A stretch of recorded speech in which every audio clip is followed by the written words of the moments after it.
அனைவருக்கும் வணக்கம். என் பெயர் கலைவாணி. நான் படித்த புக்கு பேர் வந்து பஞ்சதந்திர கதைகள். அதில் எனக்கு பிடிச்ச தலைப்பு பாடி அடிபட்ட கழுதை. ஒரு ஊருக்கு பக்கத்தில் இருக்கிற பகுதியில் கழுதையும் நரியும் ஃப்ரெண்ட்ஸாக இருந்தாங்களாமா. கழுதை பக்கத்தில் இருக்கிற வயலை திருட்டுத்தனமாக மேயுமாமா. நரி அந்த வயல் கால்வாயில் இருக்க நண்டுகளை பிடிச்சு சாப்பிடுமாமா. ஒரு நாள் இரவில் முழு பௌர்ணமி அன்னைக்கு முழு நிலவு பிரகாசமாக தெரிஞ்சுதாமா. அதுக்கு கழுதை சொல்லிச்சாமா, என்ன நிலவு என்ன ஒளி, எனக்கு இப்போ பாடணும் போல இருக்குன்னு சொல்லிச்சாமா. அதுக்கு நரி சொல்லிச்சாமா, அது வேணாம், ஆபத்து, காவல்காரங்களையும் எழுப்பி விட்டுருன்னு சொல்லிச்சாமா.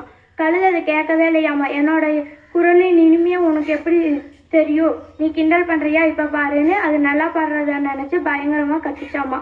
5 நிமிஷம் கழிஞ்சு அந்த வயலுக்கு காவல் இருந்தவங்க எல்லாம் வந்து கம்பு தடியும் எடுத்துகிட்டு வந்து அந்த கழுதை காலை முறிச்சு இடுப்பெலும்பெல்லாம் நொறுக்கிட்டாங்களாம்மா.